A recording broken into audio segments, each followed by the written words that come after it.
guys, and welcome back to my channel. And if you're new here, I'm Angie and welcome to the Mochi Mountain channel. So today's the day that most of you have probably been waiting for, considering this is an art channel, a tutorial. And today our tutorial is going to be on heads slash faces.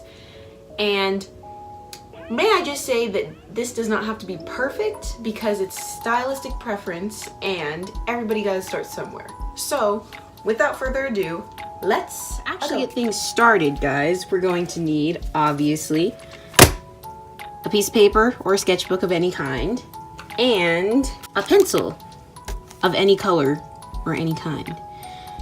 Everybody gotta start somewhere. So to actually start off a face or a head, you need to have the person in mind that you're trying to draw, aka a serious person or a happy person, just any person in general. But to put a face on a person, you need the head first. So to do that, we're gonna start with a circle. It doesn't have to be a perfect circle because I actually always mess this up anyway, because I always make the circle too big for like the actual like shape of the face and the jawline. And then after you do that, put a oval of some sort on, depending on which way the face is facing. The face is facing. I'm stupid. Okay. You want to do a line at the center of the face in the direction that you want them to be facing. So this person's gonna be facing that way. And then once you draw that circle, you want to do a cross here. Not a curved cross, but it is important to keep in mind that this is a 3D shape and you need a curve all the time whenever you're making a line, no matter the line. And then you're gonna draw the jawline.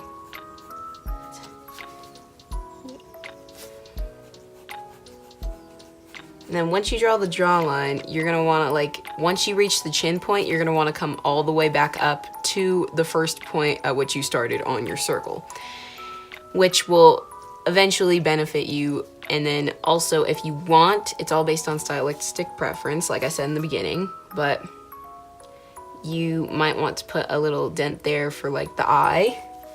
Sometimes I don't like to do that because it messes me up, but that's totally your choice. And then the neck also comes from the same line as the side of the head where the jawline comes out. So you put that like that and here. And I'm thinking maybe this will be a guy. Yeah. Boom. And then you got yourself a face or a head. That's a head. Okay, now I'm gonna teach you guys how to do a feet. Like, it doesn't really matter. Like, I usually decide the gender of my character once I actually like draw the facial structure. But it is important to know what makes a female face versus a male face. So, like I said, not a perfect circle, but close enough. And then line here. And then this would be in turn a female face, unless, of course, you want to make them bigger or thicker because the face is more slender. However, with a male face, you would want to make their jawline stand out more. It would be more square, so this would be square. And then this would be more of a triangle, as you can see right here. So always keep that type of thing in mind whenever you are drawing a female or male character. Now, let's get on to facial expressions. Let's go. So the thing with facial expressions is it develops a lot of character within your character, actually. Because, not to stress anybody out, but every line matters. Legitimately, it does matter. So, the way that you can map out a face is, let's see, we're gonna draw like really big. and then erase most of the guidelines, because sometimes guidelines get in the way, other times they're helpful.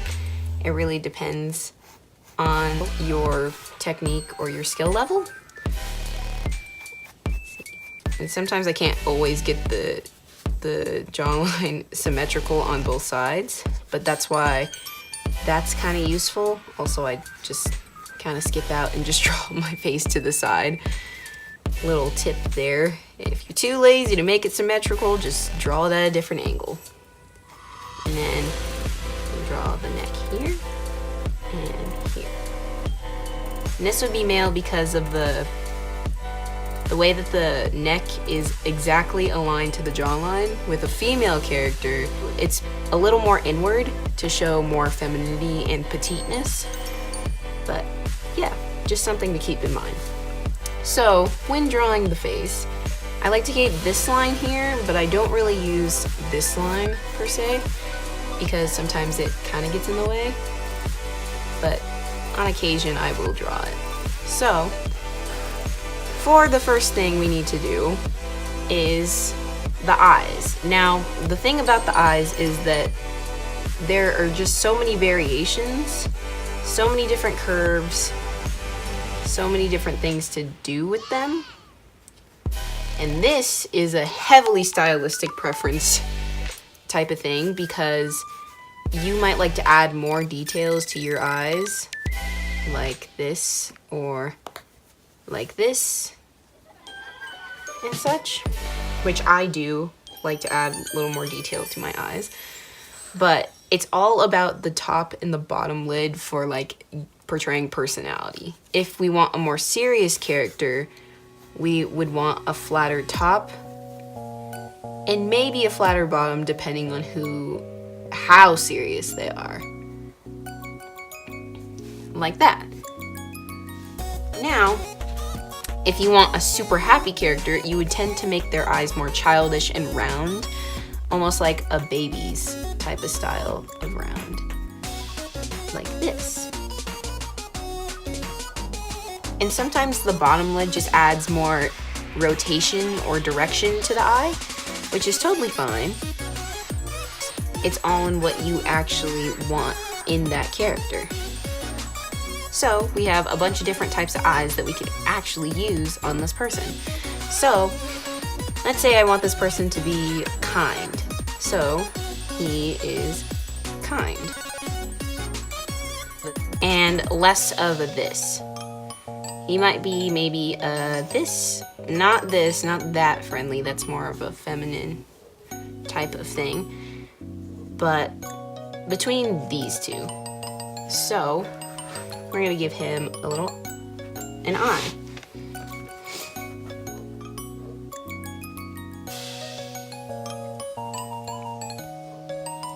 And I curved it more towards over this way because he is more happy, I guess. Like, if you do find yourself trying to make a serious character, but you don't want them to be that serious, you could always add a little bit of a curve towards the end.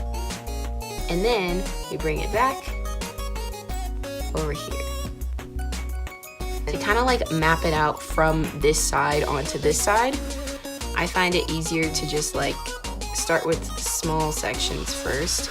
So there's that.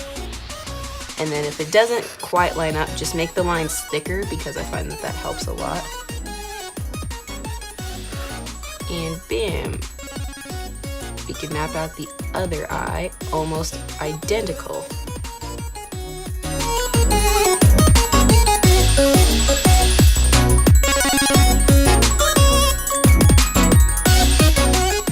Perfect. Now, noses don't really portray a personality unless you make them exaggerated. And by exaggerated, I mean, say you give them kind of like a bigger nose, it might like give them kind of a more babyish look, such as this type of nose, where it has more lines or more roundness in the details. But we're gonna keep it chill with like this type of nose. Now this is an illustrative style, so I might do a video on like more detailed faces later on, but this is just the basics. And then the mouth is where it really comes down to the punches, because oh boy, oh man, mouths are just a piece of work sometimes. So say you want the person to be smirking. It actually took me a long time to find my style for my mouth, because boy, mouths are just, like I said, a piece of work. And I do this type of thing. And then, so maybe we want him to have like a devilish smirk, but he's kind. It doesn't work. So we gotta give him more of a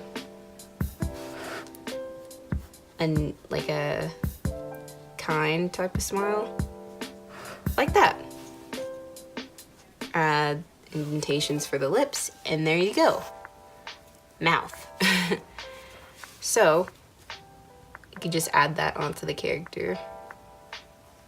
And it is very important to keep in mind how long the face is, because that also, like, the face of a character does actually give them personality as well. Like I said, every line matters.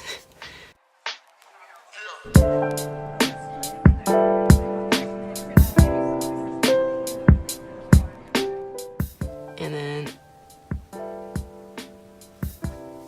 just a little line for the teeth. You could also add lines to the eyes to give it more personality, but you also have to decide which way they're looking first. So I'm gonna have him looking over this way. And on the other eye, if they're looking that way, this eye needs to be, the iris of this eye needs to be further over. It may look a little derpy, but it looks normal, more normal, like when you step away. Boom. If we want him more happy, we could add little lines to the eyes, such as that, or this.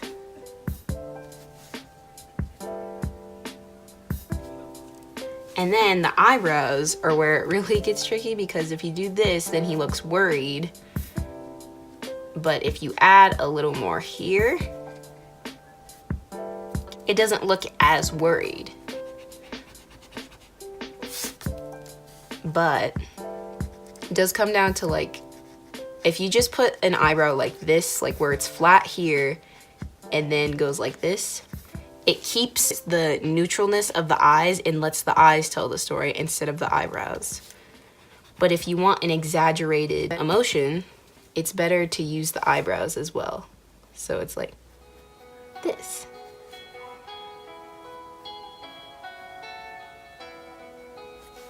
And then if you find it being too worrisome, add more to the center part. Not like a unibrow, but just kind of like angle it down so that it looks more neutral. And adding a little too much to the top can also affect the emotion. On the eyebrows, everything does matter. It's very exhausting sometimes, but you get used to it. So now let's draw the other eyebrow.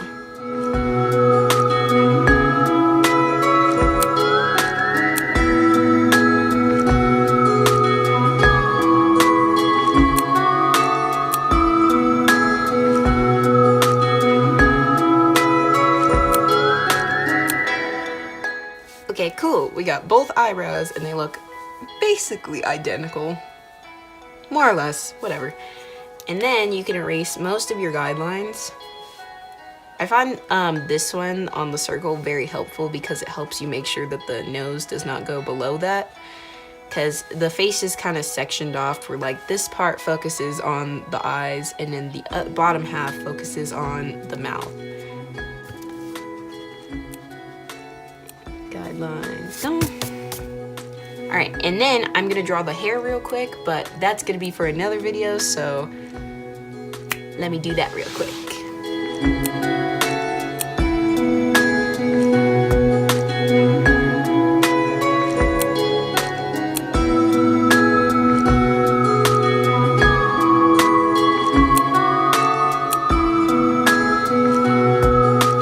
So I finished with the hair and I added a little bit more emphasis to the face. So the outline of like the face, if you want to get it more clear across, make the outside of the face more bold, and it'll kind of help you like frame it a little more.